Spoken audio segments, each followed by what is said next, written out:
Vamos começando, a gente vai para o segundo capítulo da parte 2 do Justificando do Universo, né? Hoje quem vai direcionar é a Nani, depois nós vamos ter outras reuniões com a Bia também. E é isso. Eu vou orar e aí a Nani já pode direcionar a reunião da forma como ela quiser, tá bom? Tá. Senhor Deus e Pai, nós queremos te louvar e te agradecer por mais uma reunião do nosso grupo, que a gente venha usar o nosso intelecto para fazer a tua vontade, para te servir, e que o Senhor nos dê sabedoria, entendimento, para que a gente possa discutir os assuntos da melhor forma possível e que tudo seja para a glória do teu nome. É que nós pedimos em nome de Jesus. Amém. Amém. Então, gente, hoje eu pensei da gente fazer diferente. Eu não fiz nenhum slide aqui para eu apresentar alguma coisa, né, para vocês, porque a ideia era da gente ter uma conversa mesmo, né, já que a ideia do semestre é a gente discutir sobre o livro. Então, eu pensei da gente ter uma conversa. Eu vou trazer aqui alguns principais pontos. E, assim, primeiro, eu sou péssima para fazer discussão, gente. Então, eu não consegui pensar em perguntas polêmicas, assim, que façam vocês pensarem, sabe? Que saiam daqui cheio de pontos de interrogação. Eu não consigo fazer isso. Então, o que eu pensei da gente fazer é realmente conversar. E aí vocês falem aí o que vocês acharam interessante no ponto, e aí a gente vai conversando, tá? Tá, então o capítulo de hoje é esse. Eu não sei, na verdade, se a Pamela falou, mas o tema do capítulo, o título do capítulo é Podem esses ossos viver? E ele fala acerca das origens da vida.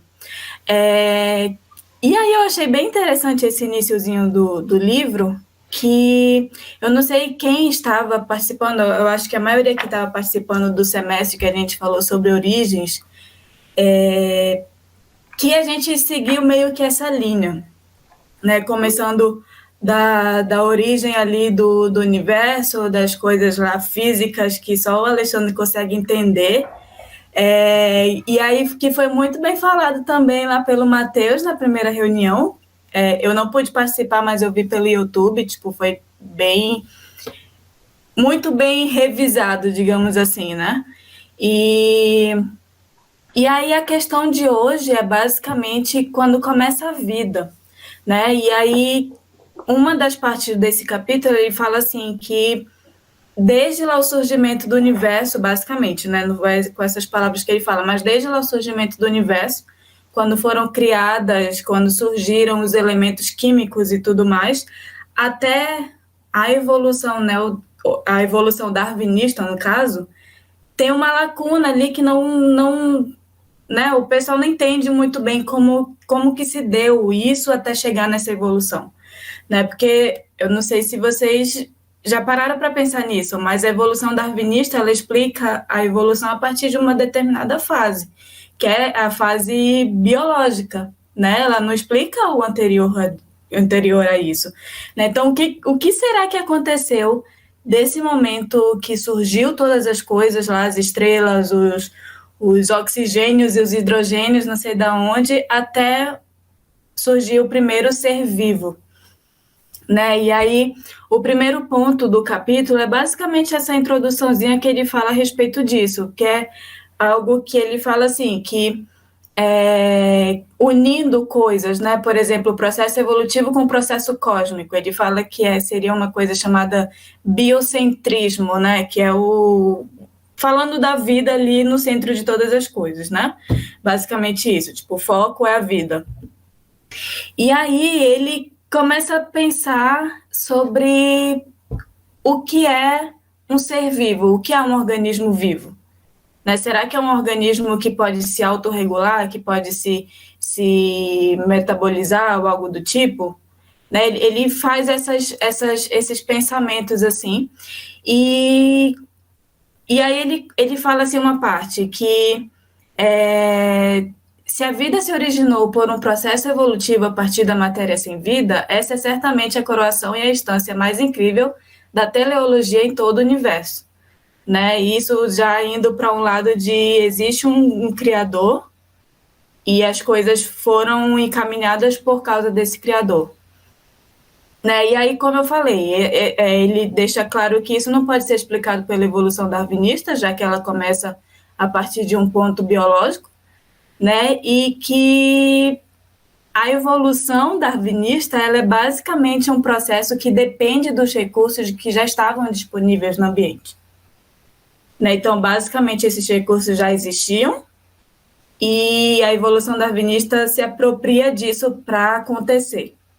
Não, o que vocês acham disso, assim, para a gente começar aí a conversa? O que vocês acham? Vocês já tinham parado para pensar? Eu acho que essas coisas, assim, são bem interessantes, porque quando a gente discutiu lá no outro semestre sobre as origens da vida, a gente não pensou, ou melhor, a gente não falou sobre algo relacionado a isso, sabe? Esse pulo, né, entre algo que não tem vida a algo que tem vida. Né? E justamente isso é o próximo ponto que ele pergunta, assim, o que é vida? O que pode ser considerado organismo vivo?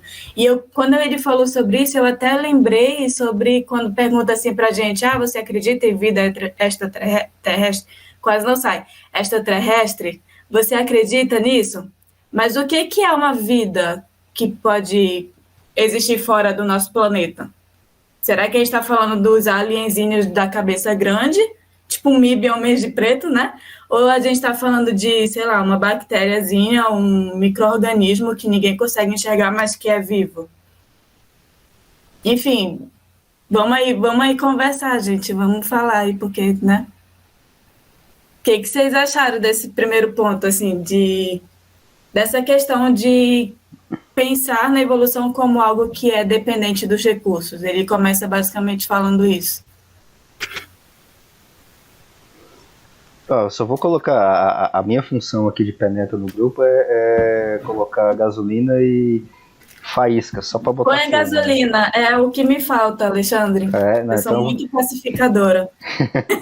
Então eu vou colocar esse ponto. Essa semana saiu uma notícia bem interessante com relação, não relação à vida em si ainda.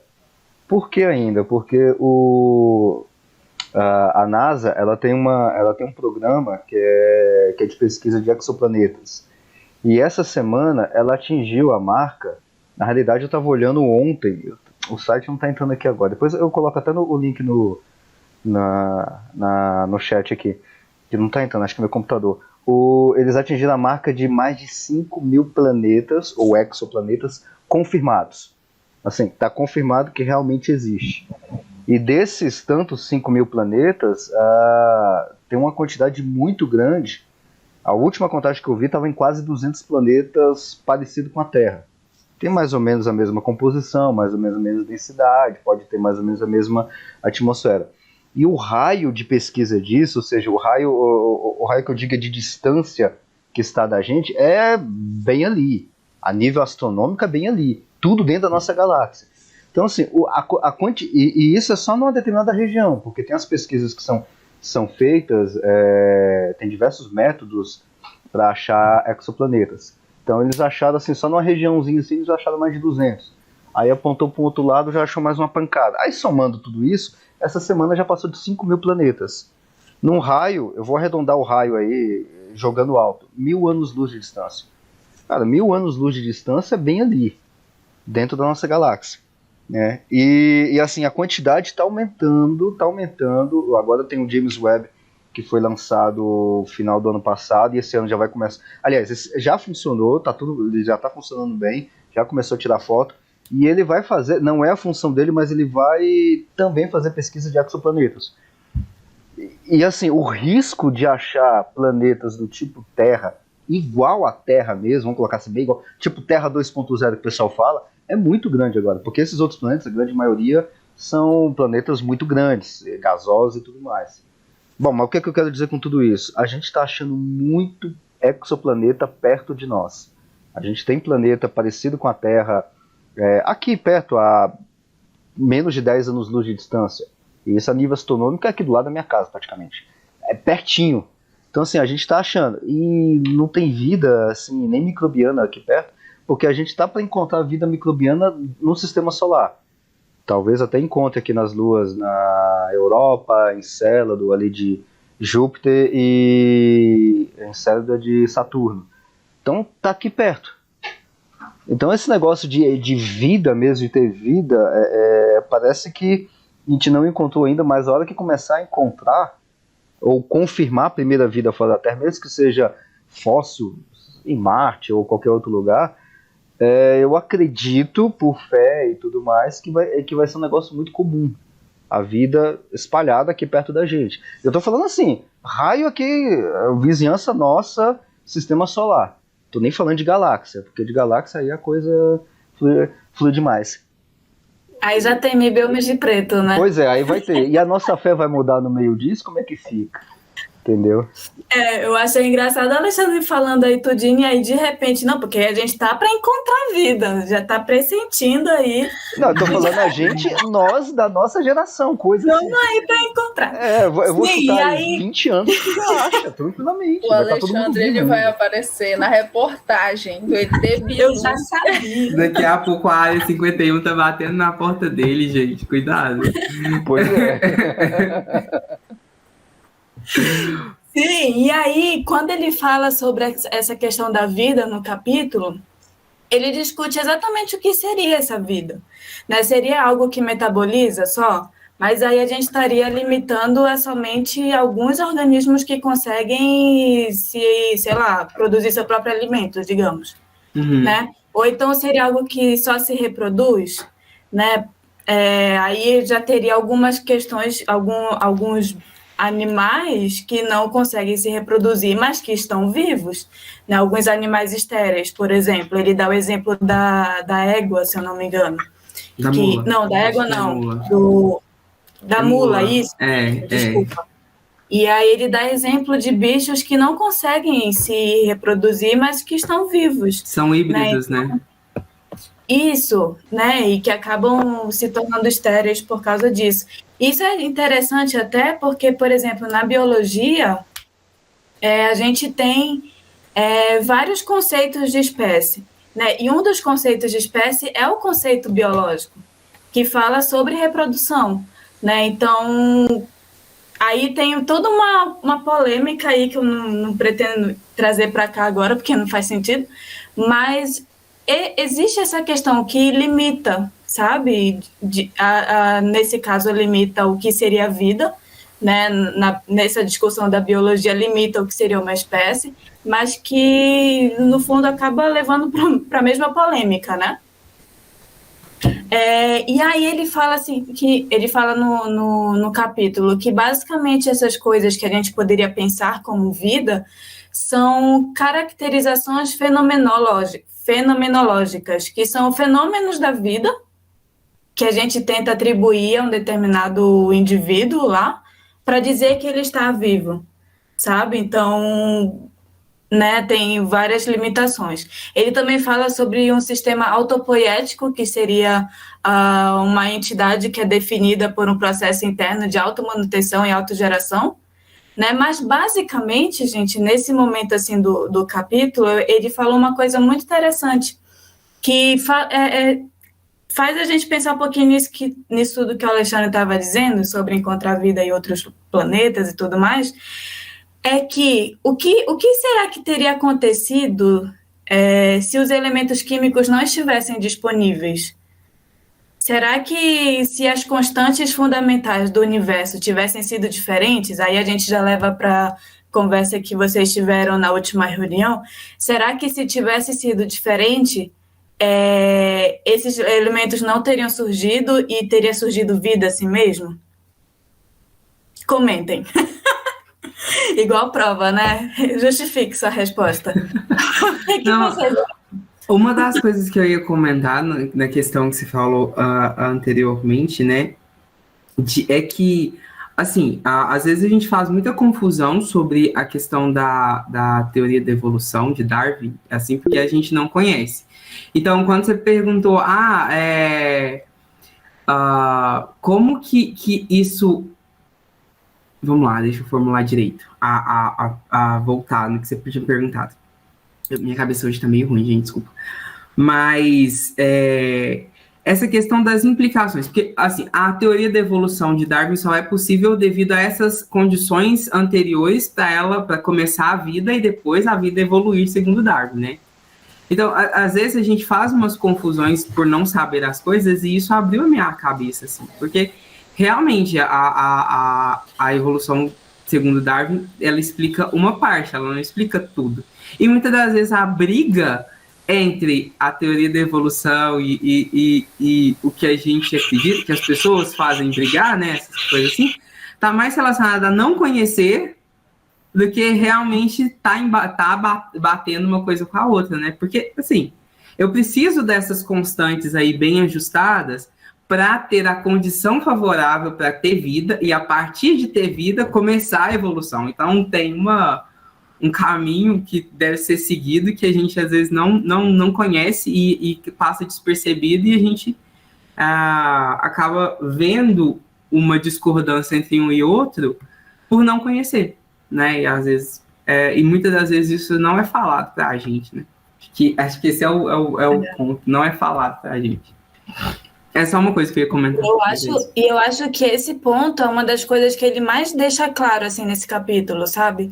Do fato que existe um buraco de conhecimento entre, de fato, o início de tudo no sentido físico e químico e a vida, né? Não existe uma linha ali traçada que a gente consiga entender o início e o que nós temos hoje, né? Porque realmente existem muitos ateus, pessoas que não acreditam na criação através de Deus, que falam, não, eu sou evolucionista. Beleza, mas o que isso implica no sentido de criação do mundo, criação do universo, né? Sim, sim.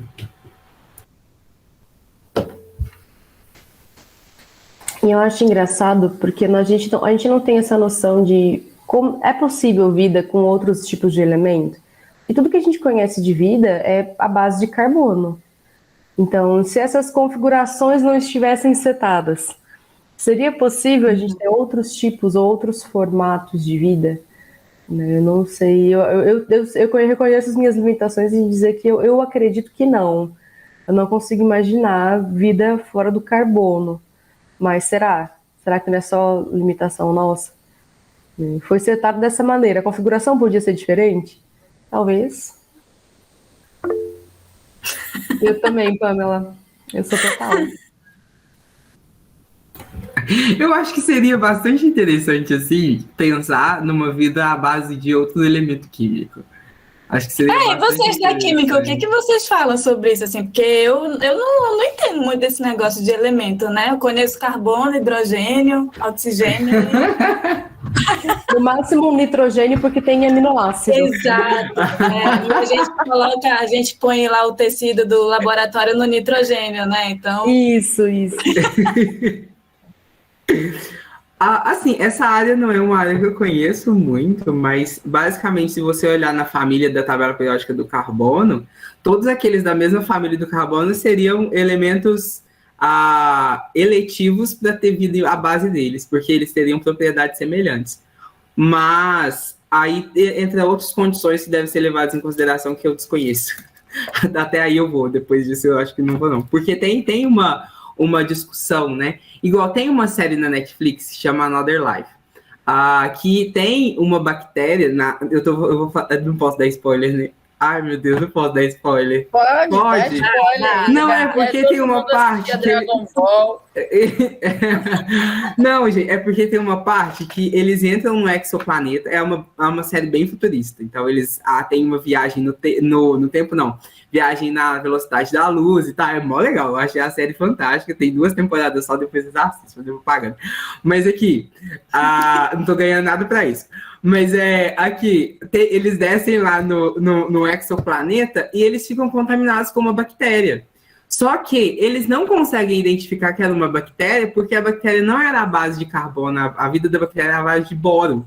Então, assim, podem ter outros elementos químicos que seriam eletivos para poder ter vida à base deles, né? Não só o da família do carbono. Mas é bacana pensar sobre isso, eu acho. Eu acho bem interessante. Eu acho que seria bastante legal, assim, descobrir vida à base de outro elemento químico. Acho que ia explodir a mente. Assim, eu acho que ia trazer muitos problemas para nós, porque aí a gente teria muitas explicações para dar, mas ainda acho que seria interessante. Cara, a nossa definição de vida ia mudar, entendeu?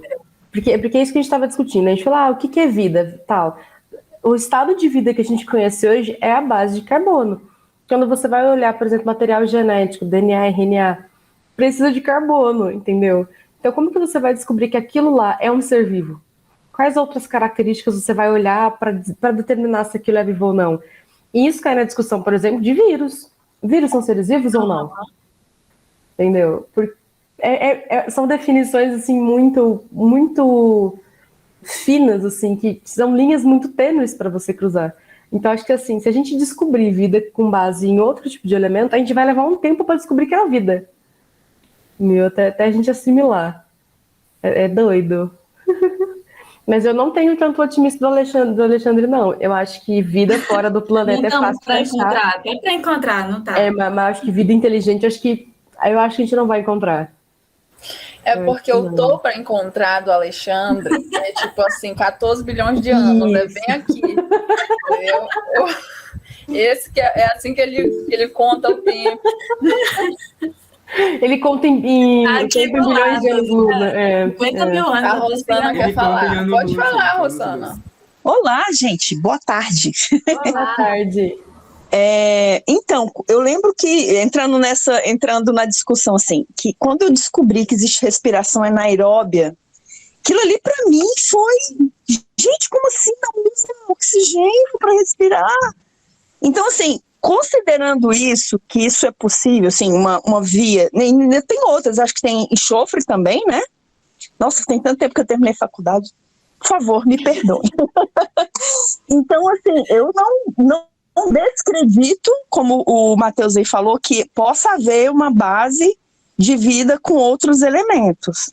Afinal de contas, uma coisa assim tão surreal quanto a respiração acontecer com outra base de que não seja carbono. Então, assim, eu acho que é possível sim, apesar de que eu não acredito como a Beatriz. Eu acredito que vida inteligente, esses dias, tudo é culpa da ABC2, né? Esses dias eu estava vendo um podcast sobre exatamente, acho que você estava vendo ele, Alexandre. E quando o Senhor, né, que o Senhor vai nos transformar e que nossa mente será como a dele, eu acho que ele fez tudo isso pra gente brincar na eternidade. Olha, agora você vai para tal galáxia. Não, eu acho que agora eu quero ir, como que o Bibo fala, né, para Pandora. Quero ir para Pandora. Então, assim, eu creio sim, né? Creio mesmo em Deus, mas acho que isso é bem a cara de Deus, de criar uma coisa magnífica e nos permitindo descobrir essas maravilhas, assim. É o que eu penso. Só acrescentar um ponto aí dessa questão de vida inteligente, que até a Rosana estava falando aí desse podcast. Se não me engano, acho que foi o último que eu participei lá da BC. O último, assim, acho que foi mês passado, né? Aí tem uma margem entre encontrar vida, você sabe muito mais do que eu, né? Encontrar vida, que tipo de vida que é, e vida inteligente. Vida inteligente, realmente, a gente não vai, eu não acredito que a gente vai encontrar vida inteligente e aí pode botar os bilhões de anos tranquilamente, tá? Não tem como. Porque assim, porque tem muitos detalhes, e o principal detalhe aí da questão da vida inteligente, tô nem dizendo alta tecnologia, vida inteligente tipo a nossa, com a nossa tecnologia. Não tem tempo de vida o suficiente no universo para essa vida desenvolver a ponto dela virar tipo um Star Wars, um Star Trek, viajar nas galáxias. Não dá. Simplesmente não dá, não tem como, né? Porque as distâncias do universo são grandes. Isso é vida inteligente. Agora, vida normalzinho e tudo mais, não, isso aí eu não acho tão difícil assim, né?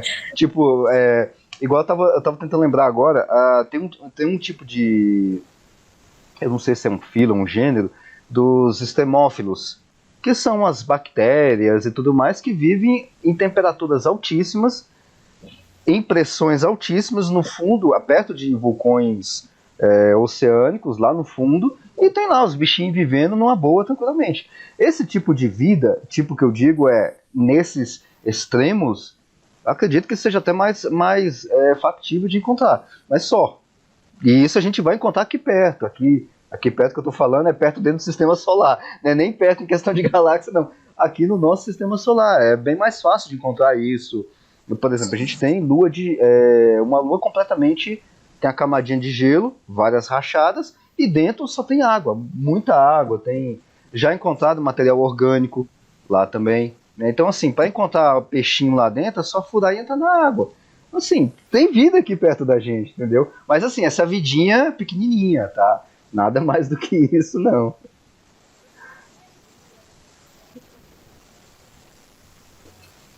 Ó, e a Natália até falou aqui um comentário, que ela consegue imaginar um pouco de vida além do carbono, porque apesar dele ser absurdamente essencial e único, ela tenta não limitar até a divindade e a criatividade em uma criação além do que possamos imaginar. Inclusive, hoje tem algumas teorias sobre vida inorgânica. E, caramba, vida é algo tão complicado e complexo que é difícil trazer uma definição biológica hoje. Imagine se realmente for provado uma vida sem a base do carbono.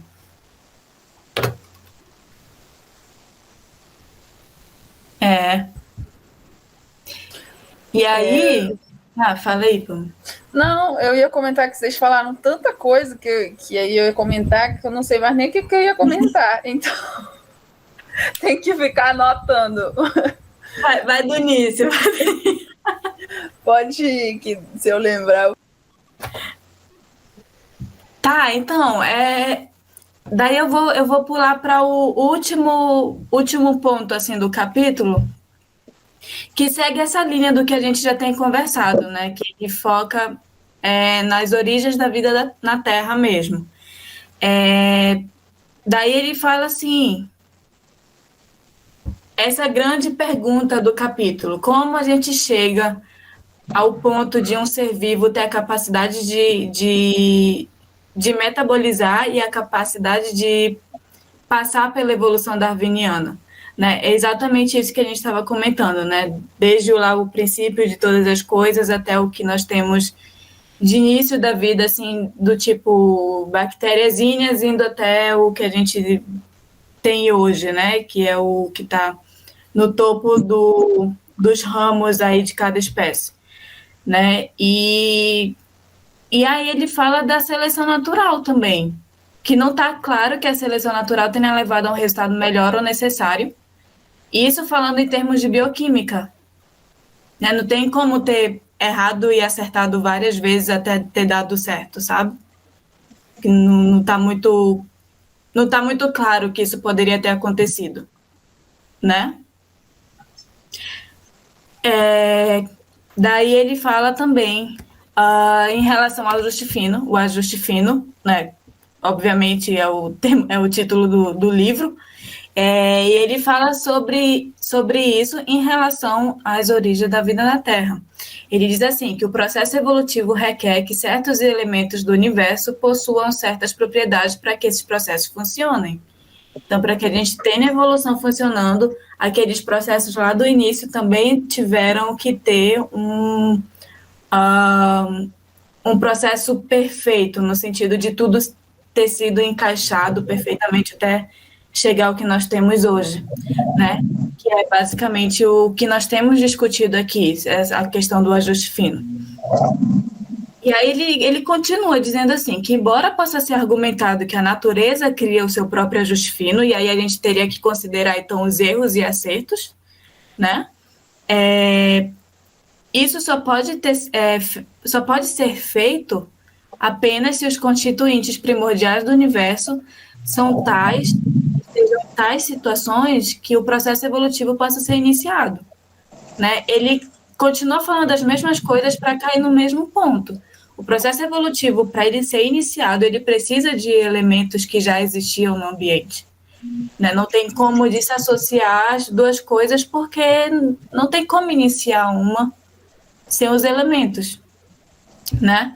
E aí ele dá o exemplo, de vários exemplos, ele dá muitos exemplos químicos, bem exemplos químicos, que, enfim, eu não vou explicar porque, né, acabaria passando vergonha, mas ele diz um em relação ao ATP, que é o que nos confere energia e o que gera energia no nosso corpo, no corpo de qualquer ser vivo. E ele fala sobre o fosfato. E aí ele cita que o fosfato não é algo comum na Terra. Ele está concentrado principalmente em depósitos de minerais insolúveis. Então, por que a natureza escolheria o fosfato? Né? Seria algo a ser pensado assim, no sentido de se a natureza faz o seu próprio ajuste fino, ali pelos erros e acertos, por que ele escolheu um elemento que é tão difícil de ser encontrado, né? Que é tão escasso, assim. Não faria muito sentido em relação à evolução, né? Esse é o ponto. Quando a gente geralmente vai falar de processo evolutivo, e principalmente quando a gente vai falar para ensino médio, a parte mais difícil de entender é essa questão de finalidade. Né? A gente vai discutir isso nos próximos capítulos, sobre essa questão de direcionalidade do processo evolutivo, mas essa ideia de que é sempre a melhor escolha, é sempre o que é mais fácil ou o que vai dar o melhor resultado, isso não existe no processo evolutivo, entendeu? Essa possibilidade de escolha, não, o processo seletivo, a mãe natureza vai escolher qual é o melhor elemento para gerar energia. Não, né? Não acontece, é um processo, né? E não permite, assim, igual, vamos somar os erros e os acertos. O processo seletivo, enquanto o darwinismo é sintetizado, não tem erros e acertos para serem somados. Né? Existem coisas que vão acontecendo. Então, isso é muito legal, porque aponta para a gente, né, que tem essa cosmovisão cristã, que, poxa, isso é um sistema que ele por si só não faz escolhas, mas as coisas têm funcionado, então não tem como ele ser 100% autônomo, 100% não direcionado. Né? Até por isso que tem a palavra seleção. Né? Significa que não é algo aleatório per si, né? Não é randômico per si. Né? Então eu amo essa parte, gente. Se vocês não me cortar, eu vou falar por umas horas. Mas é esse ponto, sabe? É uma configuração pré-estabelecida perfeita. Né? E que não faz sentido. Se isso não tivesse ali, o resto seria uma história completamente diferente do que a gente vê. E até mesmo com coisas que são impossíveis de serem replicados, por enquanto, são impossíveis de serem replicados no laboratório. Porque, por exemplo, se vocês for olhar uma reação de uma enzima, às vezes a fisicoquímica relacionada àquela reação que a enzima faz, você não consegue energia suficiente para fazer aquilo ali no laboratório. Mas a enzima consegue. Como é que você vai falar que é o mais fácil? Sendo que eu não sei se é entrópico ou entalpicamente impossível. A energia de ativação é tão grande que você não consegue fazer aqui no laboratório. Mas a enzima consegue. Então, não necessariamente é o mais fácil, né? E quando a gente vai chegando em organismos, a conta vai batendo menos ainda. Né? Igual eu falo, olhe para um ornitorrinco.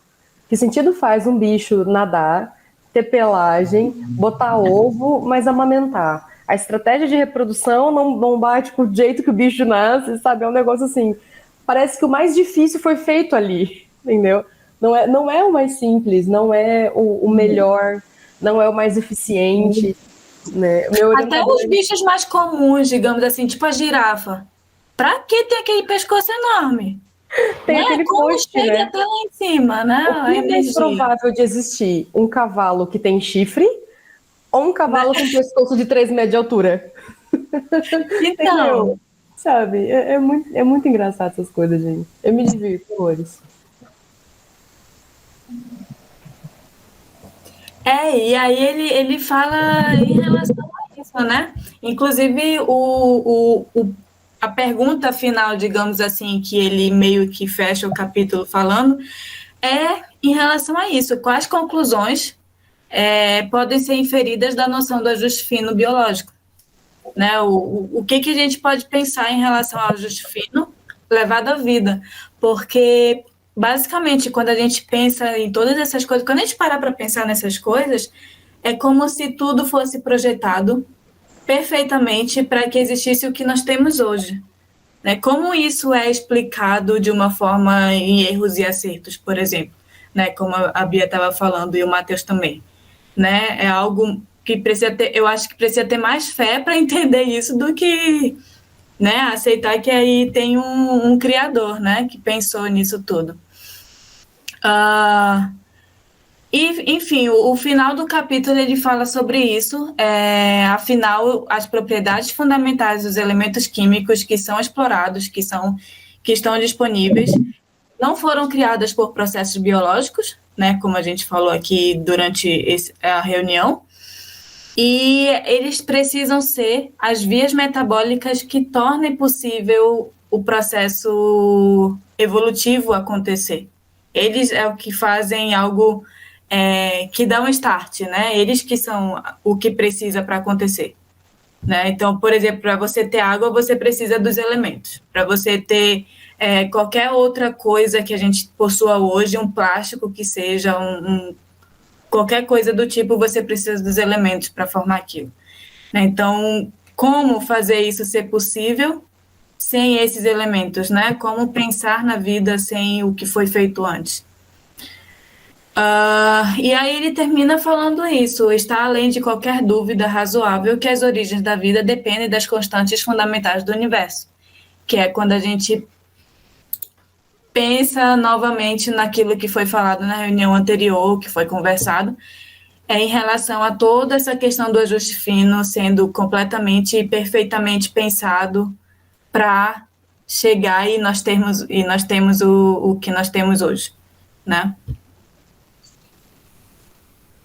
E é basicamente isso, gente, o capítulo. Então, a gente pode continuar conversando sobre isso.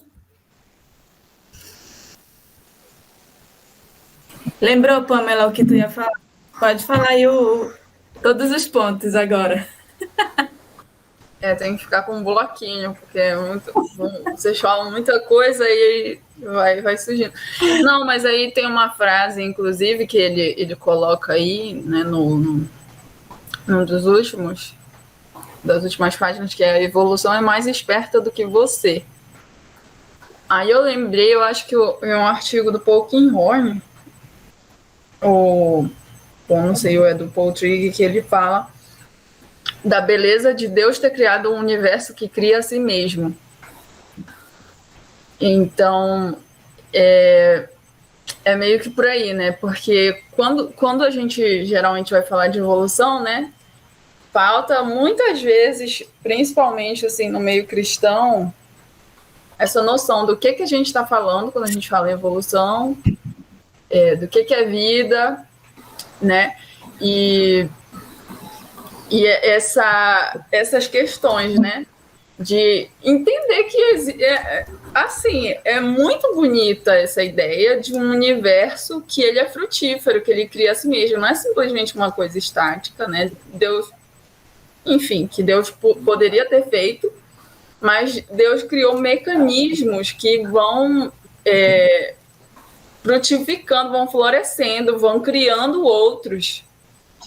E isso é uma coisa, considerando, né, que o argumento do livro, justamente, a discussão toda no final é sobre teologia cristã, né, que é justamente essa ideia de que não poderia ter sido do nada. É uma coisa que, no próximo capítulo, ele vai falar da água, por exemplo, da complexidade da água. Aí a gente já falou do carbono. Tipo, o carbono é uma coisa que faz 4 ligações. Aí tem carbono quiral, tem dupla ligação, tripla ligação. É um negócio que liga com hidrogênio, liga com oxigênio. Ressonância. Mesmo. É uma coisa que em muitos aspectos é insubstituível para o que a gente conhece. E a água é a mesma coisa. Tipo, você pode ter umas coisas dentro do que a gente conhece, parecido, próximo, mas que não tem as mesmas propriedades, não é capaz de substituir da maneira que a gente conhece e com a tecnologia que a gente tem, né? algo que pudesse substituir completamente as propriedades que a água tem, as propriedades que o carbono tem, a forma como essas coisas se desenvolveram. Acho que enfim, para mim, Pamela, essa ideia de um universo que se desenvolve, que cria a si mesmo, que floresce, é muito mais bonita e mostra uma complexidade muito maior, né, do que as pessoas pensam, do que a gente está falando quando a gente fala desses processos, né? Concordo. Eu lembro que, uma vez, não lembro com quem que eu estava conversando, que a gente chegou nessa questão e a gente conversou sobre como Deus criador é um atributo da pessoa de Deus. Então, a gente vê um sistema no qual ele continua criando até hoje, para mim também é muito mais bonito, mais completo, né? Porque é um atributo de Deus, Deus continua criando até hoje. É mais crível do que pensar que Deus criou tudo lá no começo e aí nunca mais ele quis criar nada. A criatividade de Deus é limitada, entendeu? Então é bonito isso.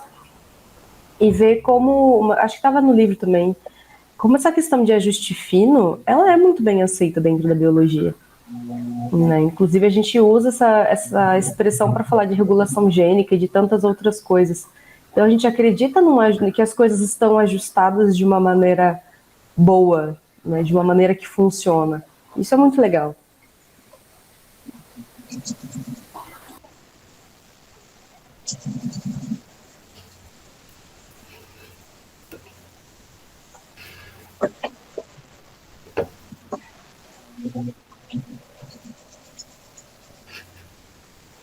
Matheus, furou a ideia aí de vida à base de silício. Ela teria que ser em condições bem específicas, provavelmente, para poder existir. Um planeta com maior pressão, ou não sei, mas assim. Essas ideias de vida, só que teologicamente elas têm várias outras implicações, né? Tem. Cientificamente falando, a gente está achando maravilhoso, né? Mas teologicamente tem várias outras implicações também.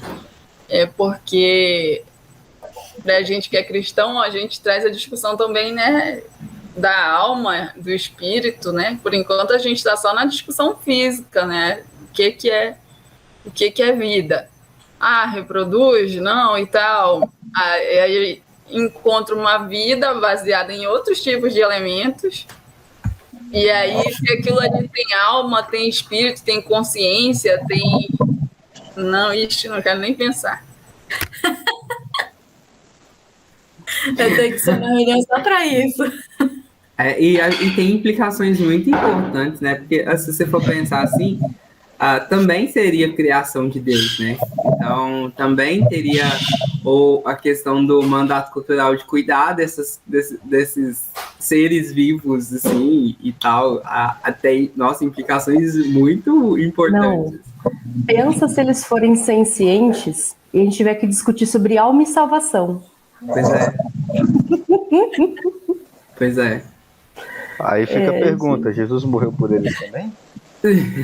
Ou Jesus teve que vir como Klingon para salvar os Klingons? E, gente, eu acho que tem um BTcast também sobre os cigarros. Acho que é um dos primeiros que ele discute isso, essa possibilidade da questão teológica mesmo. Falei, foi meu o segundo Deus. podcast que ele falou sobre astroteologia. Eu tava com ele nesse podcast. Gente, é os meus favoritos, aliás, viu, Alexandre? Aí, ó, tá vendo? Eu ouvi esse também, né? Que ele fala de redenções múltiplas, né? Gente, maravilhoso. É uma noia pesada, gente. Imagina que loucura! Cara do Matheus, você já ouviu esse? Escuta lá. Já, mas assim... Imagina, gente! Se já tá difícil com o que tá acontecendo no mundo hoje, imagina se descobre uma coisa dessa. Pois é, por isso que a gente tem que até que se adiantar a parte teológica, né? Porque aí eu vou defender de novo a contragosto da Nani, né? Eu vou defender que a gente vai achar vida bem aqui na nossa... Botamos pra achar.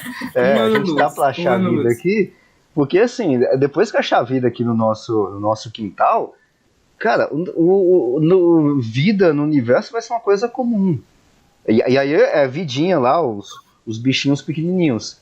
Vida inteligente e tudo mais, é só um pulo, é só uma continuação da evolução, uma coisa natural, normal. E assim, a gente está falando de coisa aqui dentro, né? Dentro que eu digo aqui, do sistema solar, da nossa galáxia.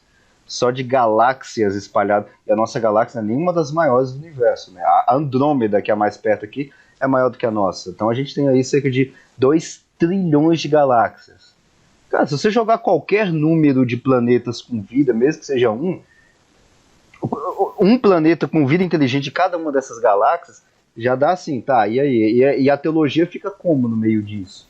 Entendeu? Então a gente tem que meio que já começar a pensar nisso, até de forma teológica, já na nossa geração, já para deixar a raiz lá para o futuro. Porque vida inteligente, realmente, eu não acredito, aí eu não sou tão otimista assim, de que a gente vá ver vida inteligente na nossa geração. Isso acho que vai ficar para as gerações futuras. Mas a gente já deixa já a raiz teológica plantada, né? Como é que seria o embasamento de pensar nessa questão da morte de Cristo, ou não, a morte de Cristo é suficiente para salvar outros, mas salvar como assim? O pecado afeta lá e tudo, então esse tipo de discussão a gente já pode começar a ter por aqui, já na nossa geração, inclusive.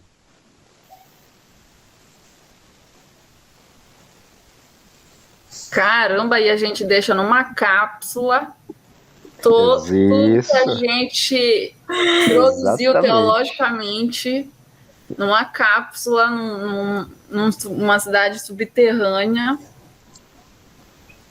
Lá em Marte, porque aí a Terra que vai se acabar. Em Marte? Né? Deixa em Marte, Olha, até 2036 a gente está indo para Marte. Então a gente vai ver o homem pisar em Marte. Gente, Nós aqui. Tomara que não, porque a gente já está estragando esse planeta, vai estragar o outro também. Não, mas a gente vai terraformar Marte. Então a gente vai fazer um outro planeta Terra lá. Então assim, aí leva para Marte porque lá vai estar seguro. Assim, pelo menos nos próximos 5 bilhões de anos, porque o Sol vai acabar com a Terra, e vai acabar mesmo, não adianta, com Marte não vai acabar, não tem cálculo que feche Marte. Então em Marte está seguro. Eu voto por mandar numa cápsula para cada planeta colonizado. Deixa um aqui, manda um para Marte, chegou, boa. Leva junto, vai levando. Vai fazendo as cópias, é uma boa, cópia de segurança, backup. Pendrive aí, gente, ó, pode salvar nas coisas. Gente, acho que era por isso que eu tava com saudade de vocês, viu? Como é bom poder conversar esse tipo de assunto com gente que viaja com a gente. Essa daí, ó, aproveitando essa história de viagem para fora, acho que não foi essa semana, foi o Elon Musk que já marcou o teste da Starship para maio deste ano. Ou seja, daqui vamos arredondar 2 meses, já vai ter teste da Starship. A Starship é aquela navezinha que vai levar o homem para a Lua. Mas não é para levar tipo década de 60, só vai lá, pega algumas coisinhas e volta. Não, é levar para o cara ficar lá e montar base. E aí base é tanto base de pesquisa científica e tudo mais, como base para vamos para Marte, aí a gente vai para a Lua, depois vai para Marte, porque tem uma questão logística aí no meio.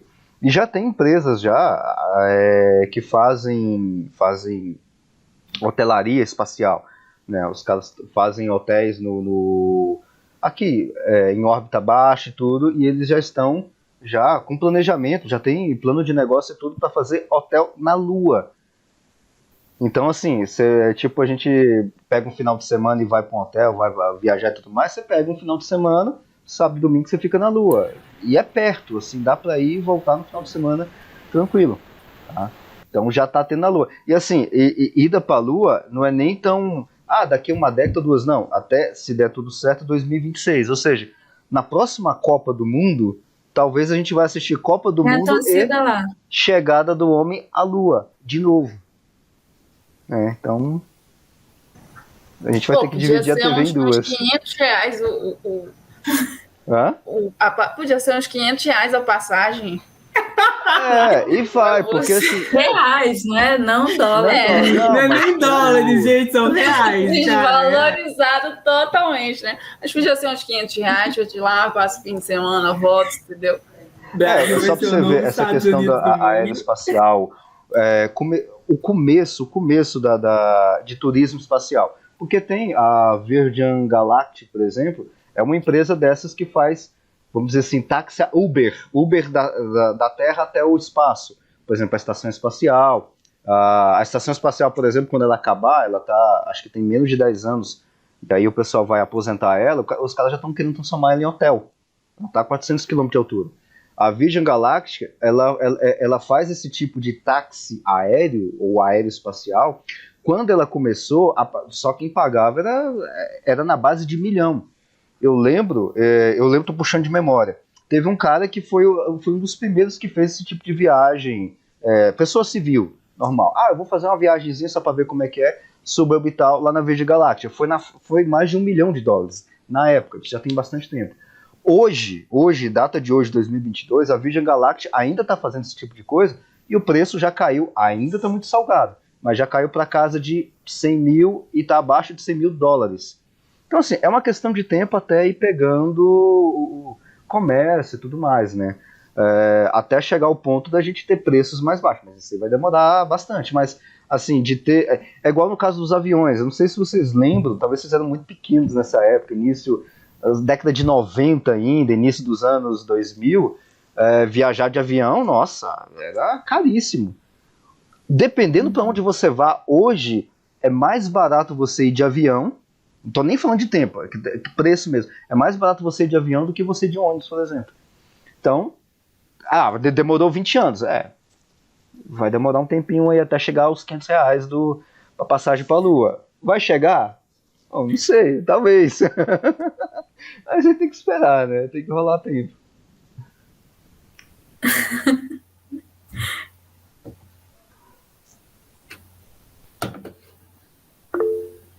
Não, nem tanto. Nem tanto. Com R$ 500, provavelmente. Com R$ 500, talvez sim, né? Até lá, a gente já inventou o teletransporte, gente. Pois aí você tá mais otimista do que eu, viu? Eu já imagino as famílias, tipo, vamos viajar essas férias? Vamos, a gente vai pra praia daqui ou a gente vai pra Marte? Pra praia de Marte. Lá no Polo Norte de Marte tem água líquida. Então. Praia de Marte. Então, gente, muito bom isso. E aproveitando só essa ideia de água e vida e tudo mais, essa semana também saiu que encontraram da ordem de 10 a 8 toneladas, mais ou menos, de água na Lua. Água na Lua. Então, assim, uma das grandes questões de você ir para um outro planeta ou outra lua é para você aproveitar os recursos que tem ali, ir para Marte, levar coisa daqui da Terra não tem como, então você tem que aproveitar o que tem lá. Para a Lua, do mesmo jeito. Então, um dos problemas que se tinha para ir para a Lua era a questão de água, porque da água você tira a parte de alimentação e também a questão de oxigênio. Então, esse item, pela pesquisa que saiu essa semana, foi semana passada, já está descartado, ou seja, não é um problema mais, que a gente tem uma grande quantidade de água na Lua, que dá para, ou seja, você manda a base e aí você já consegue tirar oxigênio e tirar a água da Lua. Isso já foi feito lá em Marte, agora, foi esse ano ou foi ano passado? Acho que foi ano passado. Tem aquele robozinho que está lá junto com o helicóptero, nossa, agora passou o nome dele. Curiosity não, depois do Curiosity passou o último robozinho que tá rodando lá em Marte, tá fazendo tem um helicóptero lá, o Engineer, esqueci o nome dele. Ele fez um teste, acho que foi ano passado mesmo, da onde ele tava pegando o ar ali e pegando outros elementos em Marte e transformando em oxigênio. E aí a missão de teste era fazer uma determinada quantidade de transformação que é o suficiente para um ser humano. E ele conseguiu fazer. Ou seja, é claro, está no início da pesquisa ainda, né? A gente consegue ir em Marte hoje em dia, por exemplo, um número pequeno de pessoas, 5, 10 pessoas, e já consegue fazer transformação de oxigênio para respirar lá em Marte. Entendeu? Então, já tem. E aí, são itens assim que a gente já vai descartando. Então, problema de água e ar, ou oxigênio, resolvido. Talvez seja até o mais crítico, né?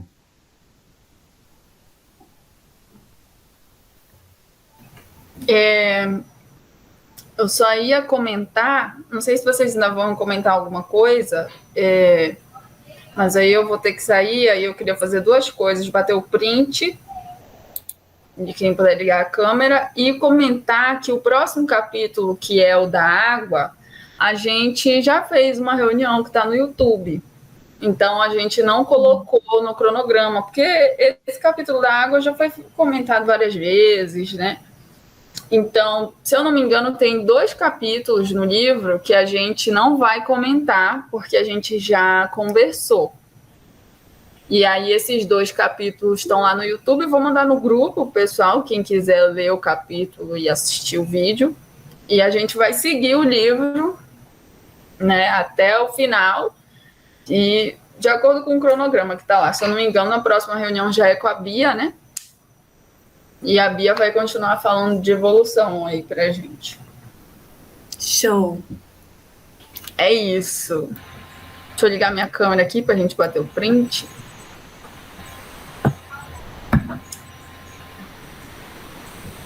Ajeitar meu cabelinho. Mas alguém vai ligar? Se não for, já vou bater. Não vou conseguir. Tá bom, tudo bem. 1, 2, 3 e... Beleza, pessoal. É isso, a gente tá fazendo as reuniões uma diferente da outra. Uma a gente conversa, na outra apresenta slide, na outra... sei lá. Conversa por mensagem. Apostila, lista de exercício, é o próximo. Mas é isso, gente. Vocês estão gostando do livro? Sim, o livro é muito bom. Não tem o que falar, né, gente? Acho que abre a mente da gente para poder pensar mais coisas igual hoje. Viajar. McGrath, né, gente? Não tem o que falar. É verdade. Eu também estou gostando muito do livro. E aí a gente vai ter umas 2 reuniões de teologia natural, se eu não me engano, com mais um rapaz que está lá no grupo. E é isso. Qualquer coisa também a gente comenta no WhatsApp, né, gente? Qualquer coisa que surgir, pode jogar lá no grupo, não tem problema nenhum. E Nani, você ainda quer falar mais alguma coisa? Não, era isso. A gente pode encerrar se ninguém falar mais nada. Se ninguém quiser falar mais nada. Então tá bom. Foi aí 1 horinha de conversa para a Bia já ir resolver as coisas dela da senhora casada agora. Valeu, gente, pela presença. Vou orar também para encerrar, né? Vamos orar para encerrar. Quem pode orar?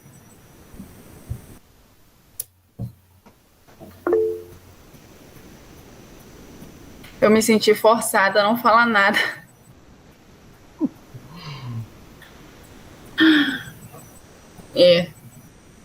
Outra pessoa para orar, por favor. Amém. Posso orar? Pode orar. Querido Pai, obrigada por este momento, Senhor, de discussão, Senhor. Obrigada por ter um vislumbre da Tua graça, Senhor, do Teu poderio sobre esse assunto de hoje. Obrigada, Senhor, porque o Senhor nos dá essa... Eu não tenho como dizer que não maravilhamento, Senhor, de pensar, de refletir sobre Tua criação. Senhor, obrigada, Senhor, porque o Senhor nos permite isso. Na verdade, o Senhor até nos instiga a fazer isso, Senhor. Obrigada por cada uma que está aqui hoje. Vai abençoando também, Senhor, aqueles que não puderam vir.